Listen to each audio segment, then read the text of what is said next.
Proceder a grabar. Bien, gracias chicos por darse cita en esta tutoría el día de hoy.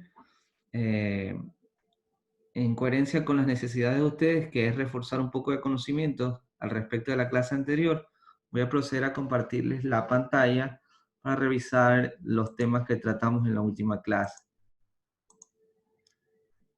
Bien, ¿me confirman por favor que pueden ver mi pantalla? Sí. Bien.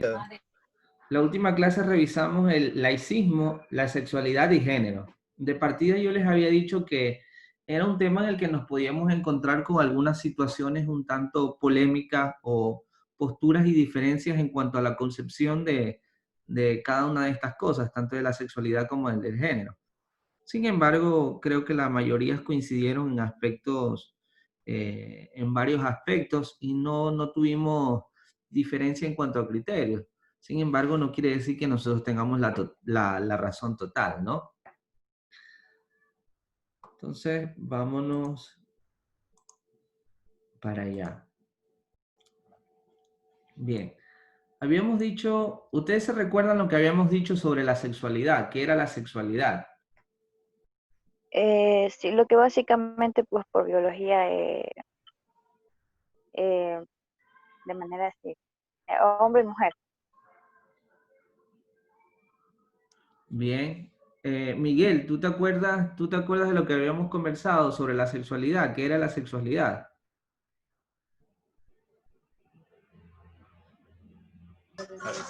La sexualidad sería básicamente la el ¿cómo es? La característica o la forma como nos expresamos, o es decir, cómo nos sentimos atraídos hacia el otro género, ya sea por la mujer o hombre, creo. Bien, muy bien. Bueno, habíamos revisado la sexualidad por lo menos de dos aristas.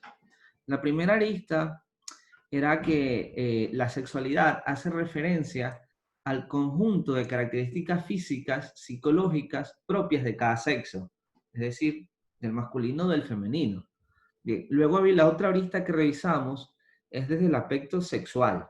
Bien, entonces decíamos que es el conjunto de actividades y comportamientos relacionados con el placer sexual. Bien, y de manera conjugativa ambas cosas, la sexualidad viene a ser el conjunto de condiciones que caracterizan al sexo de cada persona o animal. ¿Sí? Desde el punto de vista histórico-cultural, es el conjunto de fenómenos emocionales, de conducta y de prácticas asociadas a la búsqueda de emoción sexual, que marcan de manera decisiva al ser humano en todas y cada una de las fases determinantes de su desarrollo. Entonces, fíjense ustedes, dijimos que la sexualidad pues se concibe por lo menos desde dos aristas.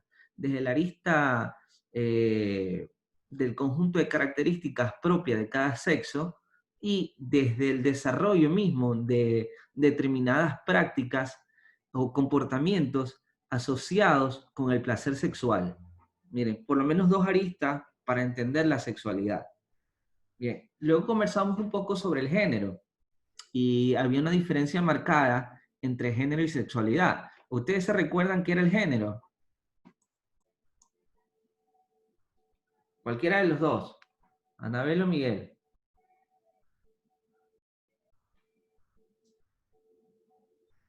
Era donde entraban las distinciones que, bueno, que actualmente se ven en cuanto a, sí, a género, pues, ¿no?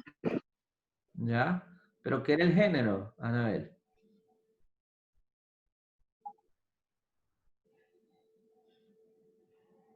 A ver, decía el género parte de masculino y femenino. Y bueno, y después han habido corrientes, diferentes corrientes de género, como por ejemplo personas heterosexual, bisexual, etcétera. Ya, bien. Miguel, ¿te recuerdas qué dijimos de respecto al género? ¿Qué era el género?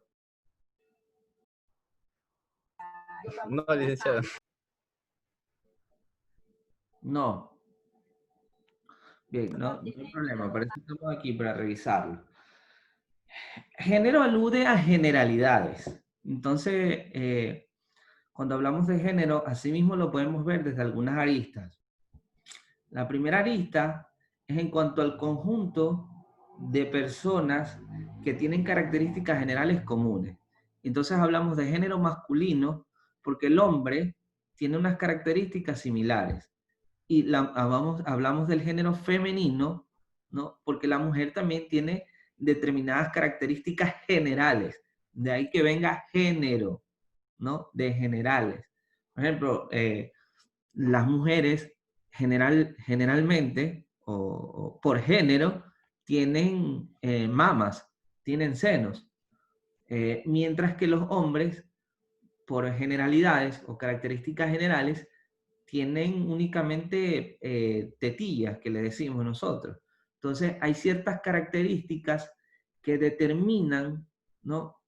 Características biológicas, ¿no? Que determinan el género de la persona. Sin embargo, en la actualidad estamos viviendo en toda una corriente ideológica, ¿no? En cuanto a la orientación o identidad de género. Bien, aunque no nos guste, yo les decía en la clase anterior, aunque no nos guste, definitivamente tenemos que ver al género desde lo biológico, ¿sí? Porque biológicamente hablando, el ser humano o nace hombre o nace mujer.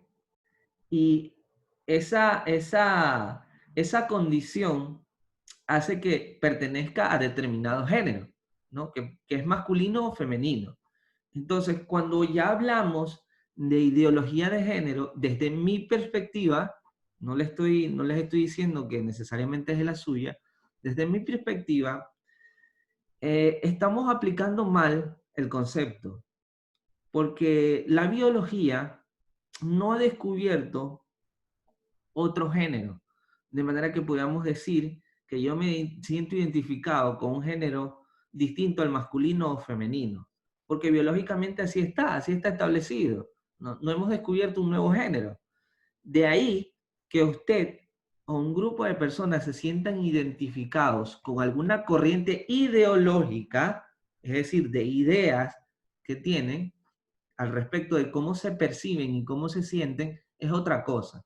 Pero de género tenemos que hablar masculino o femenino, desde mi perspectiva. Desde la perspectiva de ustedes puede que sea distinto y no les estoy obligando a creer en lo que yo les estoy diciendo, sino que les estoy compartiendo mi apreciación. Me gustaría que ustedes también compartan la suya. Entonces, fíjense ustedes, ya les decía, yo incluso reflexionando en algunas ocasiones, me atrevo a decir que antes era más fácil ser homosexual o ser gay, porque eras gay, eras homosexual y ya estaba. Ahora, si quieres tener o sentirte identificado con algo, tienes que definir si tú eres pansexual, si eres intersexual, si eres, y otro poco de, de, de clasificaciones que ha dado esta ideología de género desde mi perspectiva no bien aplicada. Bueno, entonces, miren, entonces cuando hablamos de género, aludimos al conjunto de personas o cosas que tienen características generales comunes. Y ya les decía el ejemplo de hombres y mujeres. También es el conjunto de características diferenciadas que cada sociedad asigna a hombres y mujeres. Y además de ello, es el conjunto de ideas, creencias y atribuciones sociales que se construyen en cada cultura y momento histórico en base a la diferencia sexual. Pero nos remitimos nuevamente, si hablamos desde la biología o desde lo biológico, sí, que es lo demostrable, lo que existe, eh, tendríamos solamente dos géneros. Luego ya usted se puede identificar con corrientes o ideologías que usted crea o estime lo hacen sentir bien, ¿no? Entonces, me gustaría escucharlo a Miguel o a Anabel al respecto de estas, de estas definiciones, tanto de sexualidad como de género. Bueno, ya me queda un poco más claro, porque sí tenía un poco como que de confusión allí en lo que es género. Creía que, bueno, abarcaba todo esto, pero en realidad no es género, sino ideología. Sí, definitivamente, ya les digo, o sea, desde mi perspectiva, no es la de ustedes, y no les estoy inculcando que sea la de ustedes, porque recuerden que vivimos en un estado laico y cada quien está libre de percibirse, de sentirse, de concebirse de la forma que estime o quiera. Pero si me preguntan a mí, biológicamente hablando, géneros tenemos solo dos, masculino y femenino. Y dentro de este género, que puede ser masculino y femenino, hay corrientes ideológicas con las que usted se puede sentir identificado, cosa que no está mal, pero no nos exijan, por lo menos en mi caso, no nos exijan aceptar una ideología de género que desde mi perspectiva no está bien aplicada. Bien, Miguel, ¿quieres decir algo? Quizás. Sí, licenciado. Pero yo diría que, por ejemplo, nuestros órganos sexuales solo define nuestra sexualidad, pero ya no es, ya el género ya lo vendría ya, ¿cómo se llama?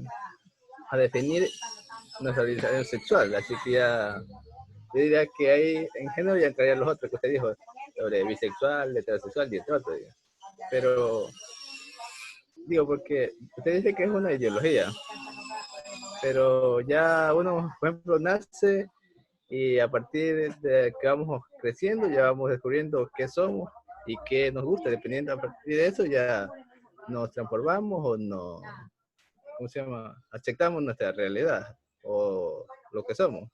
Muy bien, Claro, no sé. muy bien, Miguel. Ahora te hago una pregunta yo.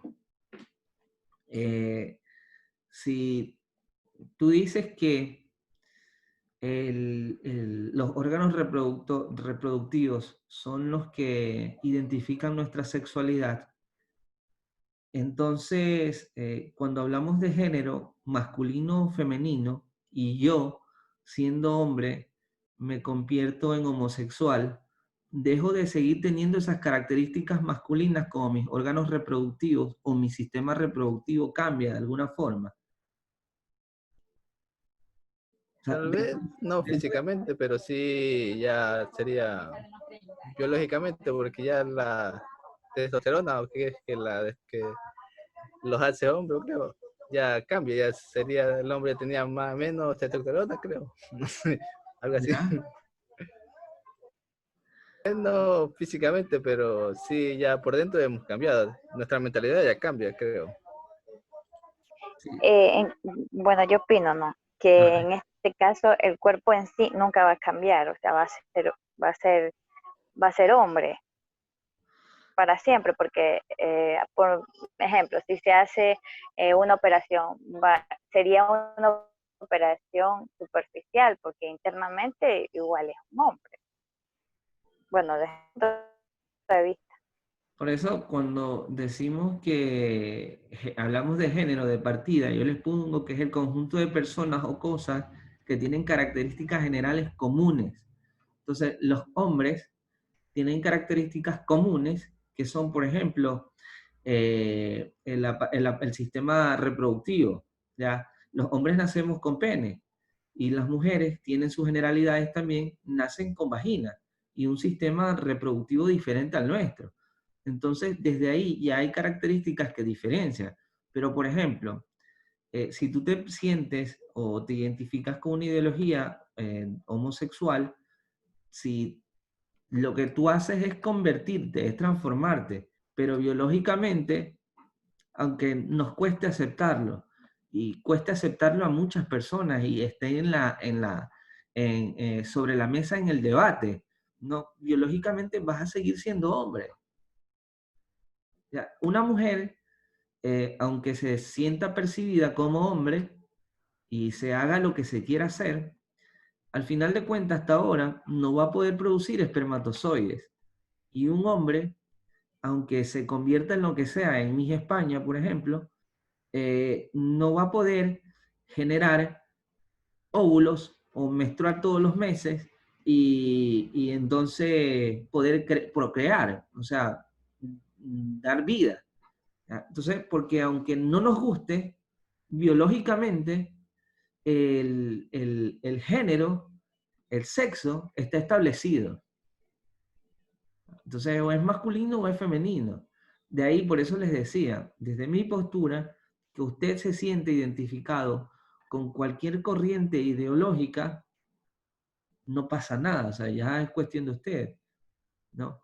Y como vivimos un Estado laico, nosotros debemos respetar, debemos ser asertivos para respetar los derechos y los objetivos, las visiones, las cosmovisiones, las percepciones y necesidades de diferentes grupos, ¿no? Ya nosotros respetamos, ¿ya? Pero tenemos nuestras propias concepciones al respecto de qué sí y qué no.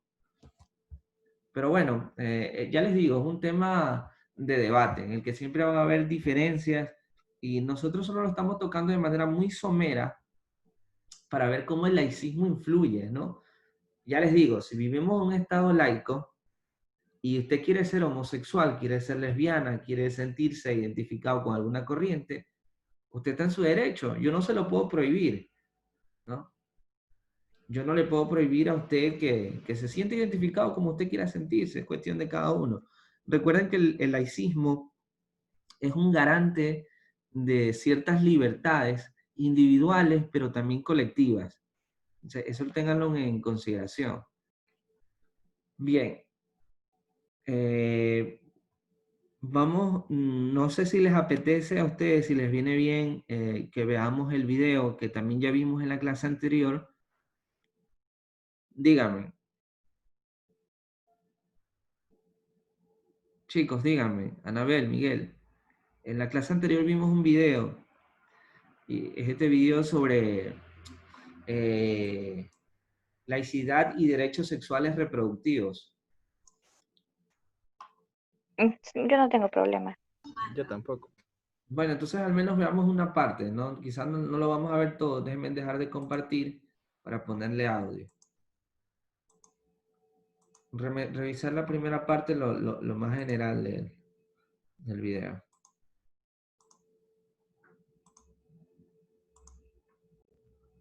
Bien.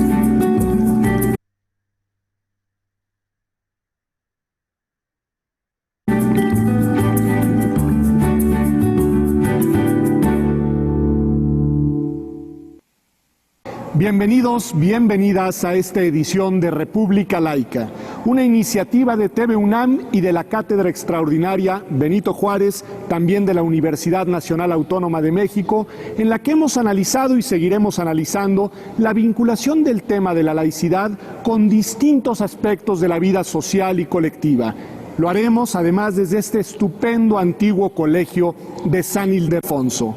El día de hoy hablaremos de un tema particularmente sentido y delicado, el de la sexualidad, en concreto el de los derechos sexuales y reproductivos.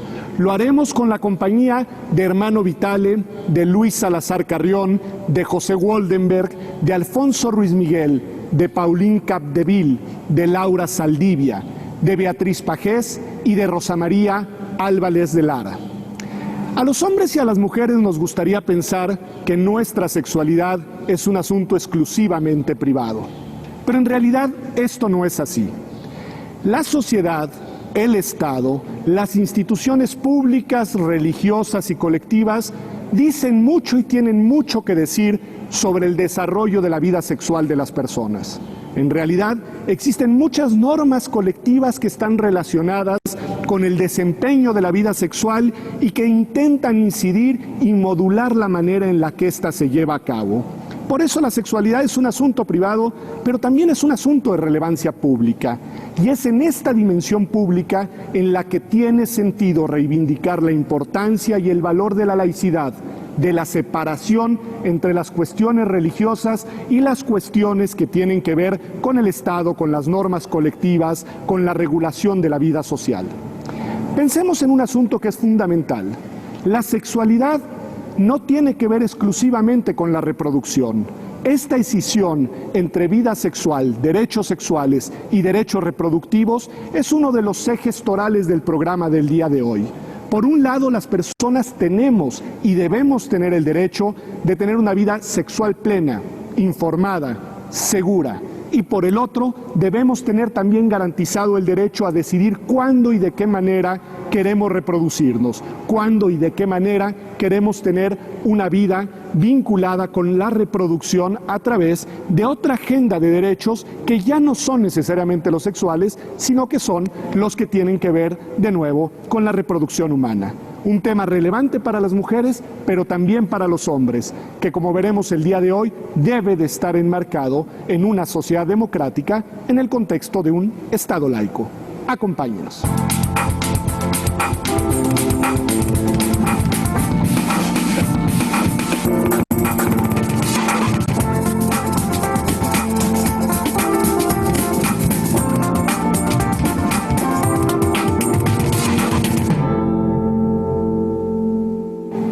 Hay una distinción que es importante tomar en cuenta. Una cosa son las religiones, es decir, el conjunto de creencias, dogmas, principios que comparten millones de personas y que tienen que ver con la proyección de su existencia, digámoslo así, en la trascendencia. Y otra cosa son las iglesias, las instituciones en las que se organiza el culto público de una religión determinada, es decir, en el que se encuentran y reproducen y comparten sus creencias las personas que comparten una religión determinada. Pues bien, la laicidad tiene que ver con los dos aspectos. Por un lado, se trata de garantizar que el Estado y las iglesias, sobre todo si existe una iglesia dominante, se encuentren separados y que éstas, las instituciones religiosas, se sometan a la legislación estatal como deben hacerlo todas las organizaciones civiles.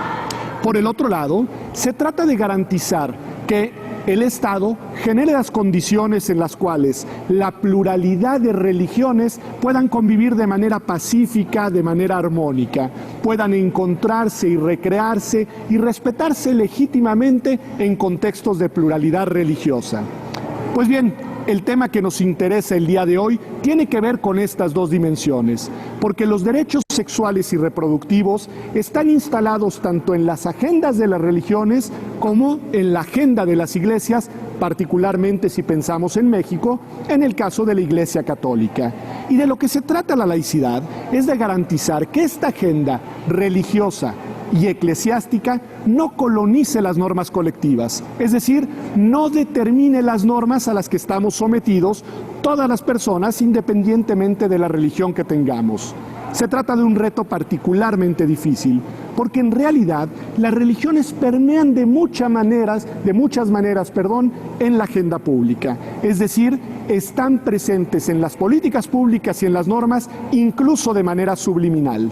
Esto es lo que nos explican Laura Saldivia y Alfonso Ruiz Miguel, con una petición adicional: hacer público lo que es inevitable. Escuchémoslos.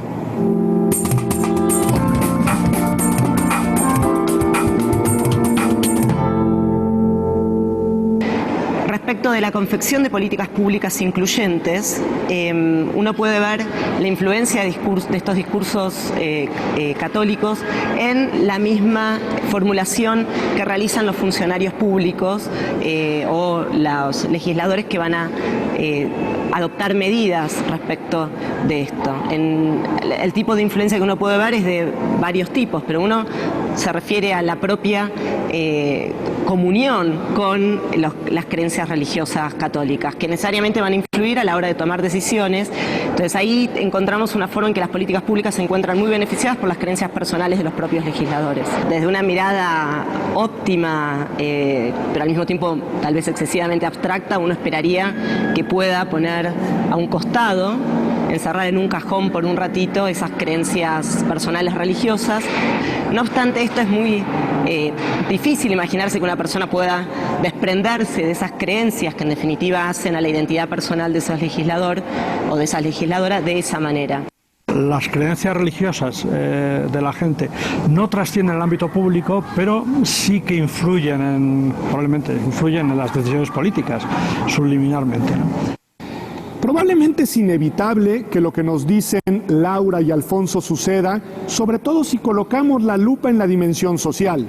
Las personas tienen convicciones religiosas, orientan su vida a partir de las mismas y las utilizan como criterios fundamentales para determinar lo que está bien y lo que está mal. El problema en realidad reside cuando pensamos en la dimensión pública, cuando pensamos en las autoridades estatales, es decir, cuando pensamos en aquellos actores que tienen la potestad, la facultad y el poder de crear las políticas públicas y las normas colectivas. Es en esa dimensión en la cual la presencia de las religiones debe de tener un límite, porque de lo que se trata es de lograr un equilibrio difícil pero fundamental. Permitir que cada una de nosotras, cada uno de nosotros, pueda creer en aquello que mejor le parezca y modular su vida a partir de esas creencias, pero al mismo tiempo garantizando que nadie, mucho menos desde las autoridades del Estado, imponga sus creencias particulares a la comunidad política. Es decir, que nuestras creencias no pueden convertirse en normas vinculatorias para los demás, mucho menos para quienes legítimamente no las comparten. Veamos lo que nos dicen Miguel Carbonell y Alfonso Ruiz Miguel sobre estos dos temas.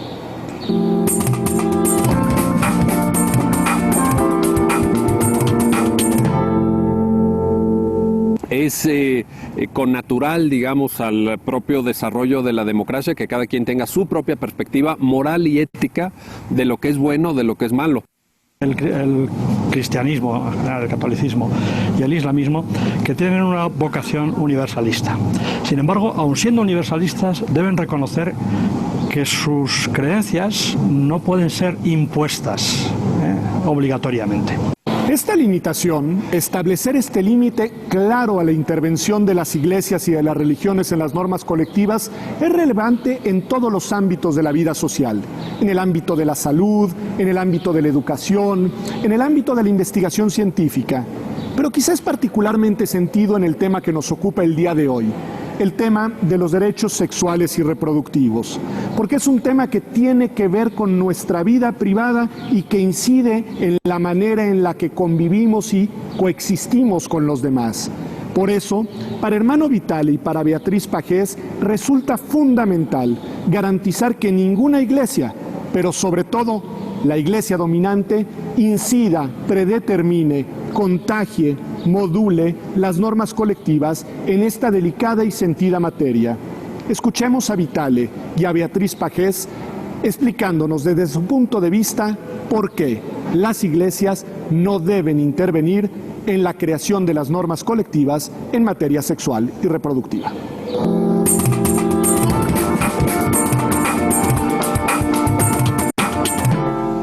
Yo creo que las iglesias no tienen algún derecho a imponer punto de vista en estas materias. Claro que, de hecho, los grupos religiosos tratan de influir sobre esa clase de decisiones, pero desde el punto de vista, digamos, normativo, en mi opinión, no hay por qué. No tienen algún motivo para intervenir en materias que afectan a la vida no solo de los creyentes, sino de todos los demás ciudadanos y personas. No sería el derecho civil el que imperaría en la redacción y en la aprobación de las leyes, sino que sería el derecho canónico el que nos estuviera dictando nuestra vida cotidiana, nuestra forma diaria de hacer y de actuar. En realidad esta sería una petición de principio sin un asidero práctico, si no fuera porque en realidad sí existe una agenda religiosa, vinculada además, en el caso mexicano, con la iglesia dominante, que intenta imponerse a través de las normas colectivas. Una agenda además que tiene una tendencia restrictiva, prohibitiva, que coarta libertades y reduce el espacio de autonomía de las personas. Recuerdo el título de un estupendo libro del historiador del derecho, Floris Margadán, que hablaba de la sexofobia del clero, es decir, de una tendencia a restringir el ámbito del ejercicio de la sexualidad de las personas y de hacerlo incidiendo directamente en las normas de la comunidad política. Luis Salazar Carrión nos ayuda a entender cómo funciona este mecanismo y, sobre todo, lo más importante, por qué no debe ser admitido en una comunidad democrática. Escuchemos.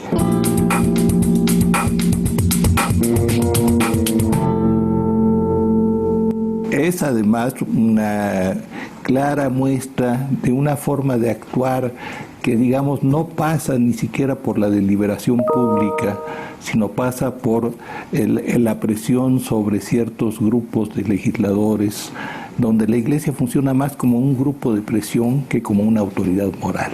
Habría mucho que decir acerca de la concepción que tienen las iglesias en general y la Iglesia Católica en particular de lo que son los derechos fundamentales.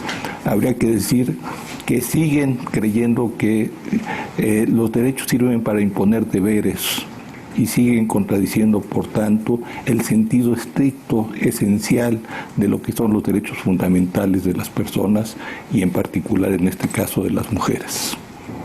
Este no es el espacio para discernir cuáles son las causas por las cuales las iglesias, las religiones, sobre todo las tradicionales, han sentido.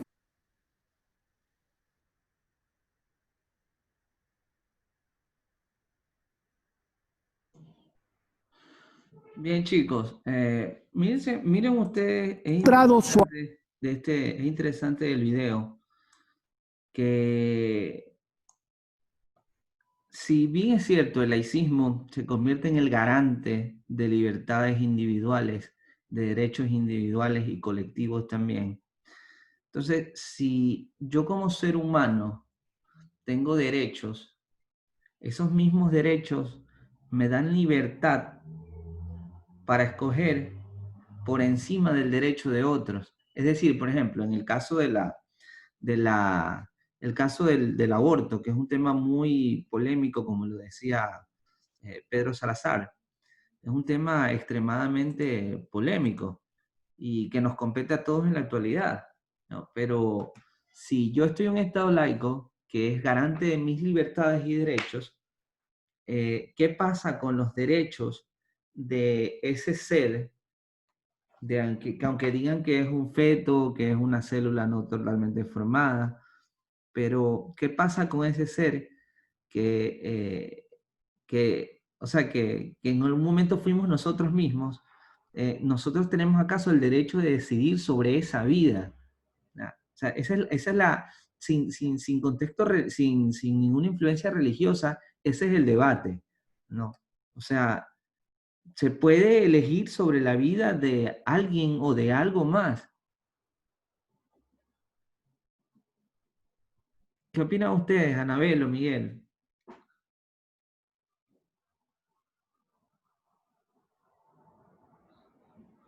¿Qué opinan? Bueno, de manera personal, yo creo que, bueno, no sé, no comparto en cuanto a lo del aborto. Sí hay muchas hipótesis de por medio, bueno, eh, grupos, llamémosles, que defienden parte y parte, pero bueno, para mí la creación es desde el momento que hay esa unión y se forma aquella célula. Para mí desde ahí ya hay una vida. Sí. ¿Tú qué opinas, Miguel? Pero técnicamente los niños casi no deciden, engendrarse o vivir. Los que deciden son los padres, por ende, si ya, ¿cómo se llama? Si ya hicieron el acto, ya tienen que asumir las consecuencias de esto como adultos, sin importar la edad que tengan. Bien, entonces, ¿tú eres, Miguel, pro aborto o contra el aborto? Yo contra el aborto, creo. Sí, porque ya, una vez que ya ha engendrado el niño, ya no se puede simplemente botarlo como si fuera, qué sé yo, una basura o qué. Y mira que no lo estamos diciendo desde ninguna influencia religiosa. Es una concepción Algo lógica. personal. Dígame. Bueno, pues yo creo que sí, que bueno, o sea, en este caso, hay veces que se fundamentan diciendo de que, bueno, pues que ha sido por violación. Sí, es verdad que muchas veces pasa de que, bueno, la otra persona es afectada de una manera que no es por voluntad propia. Pero creo que hay muchos más métodos como para que no haya afectación ni para el uno ni para el otro. Sobre todo para aquel bebé que bueno, ya fue creado, o sea, ya fue procreado. Entonces, no, yo estoy en contra de él. O sea, no apoyo el aborto, definitivamente. Es la postura de cada uno, pero son temas que nos invitan a la reflexión y nos invitan al debate, no de necesariamente porque haya una influencia religiosa detrás de nosotros, no, pero siendo objetivos, si el laicismo a mí como ser humano me da derechos individuales, en algún momento yo estuve en la misma postura como persona que puede tener derechos, o sea, ¿por qué yo puedo decidir sobre la vida, sobre la existencia de alguien más o de algo más? Entonces, son preguntas que nos quedan para la reflexión. Entonces, un tema que, ya les digo, lo íbamos a tocar de manera muy somera porque si ya entramos un poco en mayor profundidad, esto nos va a causar ciertas disruptivas que no sería bueno para la clase. Bien, entonces, chicos, esto fue básicamente lo que realizamos en la clase anterior. Creo que tuvimos una exposición. Creo que fue que tuvimos una exposición o la vamos a tener el día lunes, La creo. la vamos a tener, bueno. El Creo día- que esa fue la tarea que usted nos dejó en grupo, ¿verdad? Acerca sobre lo de la... Sí, y miren, yo me había olvidado de decirles que dentro de la guía, después vamos a quedar como incumplidos, principalmente yo. Dentro de la guía está considerado un informe de una hojita, ¿no? Sobre ya les subí esa tarea. Ya les digo sobre qué se trata.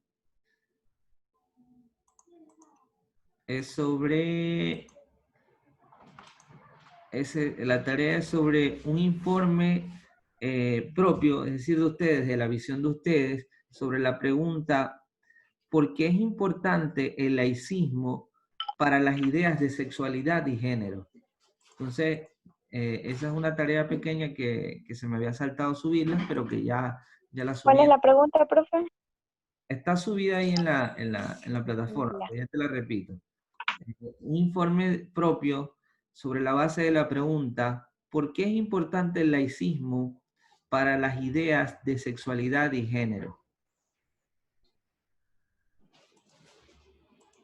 Entonces les pido que revisen esa tarea y que quedaría, creo que para el 15 de julio. No, sí, Sí, así escribió usted. Sí. Bueno, pues chicos, eso fue lo que tratamos a grosso modo en la clase anterior. Yo les agradezco por haberse dado cita en esta tutoría. Si tienen alguna pregunta o alguna duda, me la dejan saber y si no, nos veríamos en la asignatura el día lunes.